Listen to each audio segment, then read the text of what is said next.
اعوذ باللہ من الشیطان الرجیم بسم اللہ الرحمن الرحیم۔ السلام علیکم ورحمۃ وبرکاتہ۔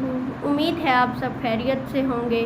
بزرگان دین جو ہیں ان کا یہ قول ہے کہ یہ صورت ہر قسم کی حاجت کے لیے بہت اکثیر ہے، اس لیے اگر کسی شخص کو شدت حاجت جو ہے وہ درپیش ہو تو اسے چاہیے 11 دن تک سورہ یاسین کو مبینوں کے ساتھ روزانہ 1 مرتبہ پڑھے، انشاءاللہ اس کی حاجت جو ہے وہ پوری ہو جائے گی۔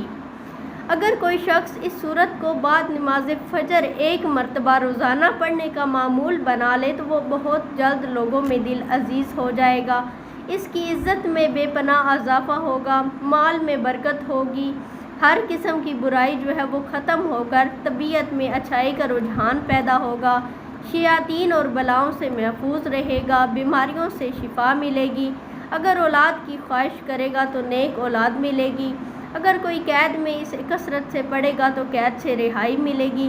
غرضیہ کہ سورہ یاسین کو پڑھنے کے بعد جو خواہش دل میں لائے گا پروردگار اسے اپنی رحمت سے جو ہے وہ پورا کریں گے۔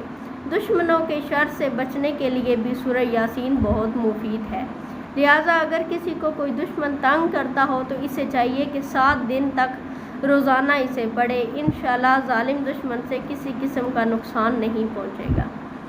سورہ یاسین جو ہے وہ آپ اپنی تمام حاجات پوری کرنے کے لیے بھی پڑھ سکتے ہیں، آپ پڑھوا سکتے ہیں۔ بہتر یہی ہوتا ہے کہ انسان قرآن پاک کی تلاوت خود کیا کرے۔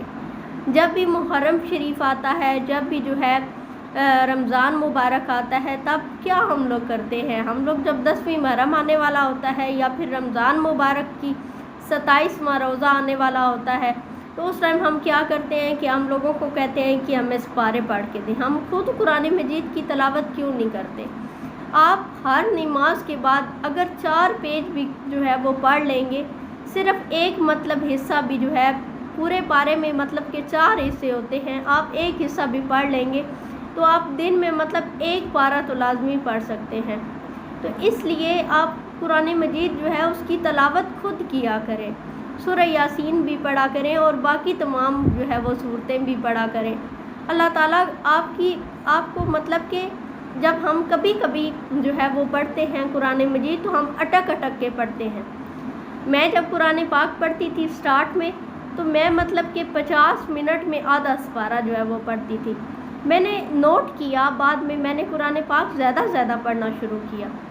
میں نے پھر اس کے بعد اب مطلب کہ 10 منٹ میں 4 حصے ہوتے ہیں قرآن مجید کے، میں مطلب کہ 40 منٹ میں جو ہے ایک پورا پارہ پڑھ لیتی ہوں۔ آپ مطلب کہ اگر آپ مطلب مصروف ہیں، جو مطلب کہ خواتین بھی ہیں یا مرد حضرات ہیں، اگر آپ مصروف ہوتے ہیں تو آپ اپنے موبائل میں ایپ کر لیں قرآن پاک والی، تو آپ جو ہے جب بھی نماز پڑھیں تو آپ 1 پیج پڑھ لیں۔ آپ اگر نہیں زیادہ پڑھ سکتے تو آپ قرآن مجید کے ساتھ اٹیچ رہیں، یقین کریں آپ کو جو ہے قرآن مجید سے دوستی کرنی چاہیے۔ اللہ تعالیٰ جو ہے وہ یہ قرآن مجید کی تلاوت اگر ہم کریں گے تو یہ آخرت میں ہماری اللہ تعالیٰ سے سفارش کرے گا، اس لیے آپ قرآن مجید سے اپنا تعلق جو ہے وہ مضبوط کریں۔ اللہ تعالیٰ ہم سب کو جو ہے وہ قرآن پاک کی تلاوت کرنے کی توفیق دے، اس کو سمجھنے کی توفیق دے۔ قرآن پاک میں اتنے راز جو ہے وہ پوشیدہ ہیں کہ اگر ہم پوری زندگی بھی اس کا علم حاصل کرتے رہیں تو ہم پھر بھی جو ہے وہ اس کے علم تک کو جو ہے وہ پھر بھی ابھی باقی رہ جائے گا، ہماری موت واقعہ ہو جائے گی، ہم پھر بھی پورا علم نہیں حاصل کر پائیں گے۔ تو ایک انسان کو جتنا اس کی سمجھ میں آتا ہے وہ اس کی تفسیر کرے، سمجھے، اس کو خود بھی عمل کرے اور دوسروں کو بھی بتائے۔ جو چیز آپ خود سیکھتے ہیں اس کو دوسروں کو بھی بتائیں تاکہ آپ بھی فائدہ حاصل کریں اور اگلے لوگ بھی فائدہ حاصل کریں۔ اللہ تعالیٰ ہم سب کو نیک کرے، ہم لوگوں کے گناہوں کو معاف کرے۔ صدق اللہ العظیم۔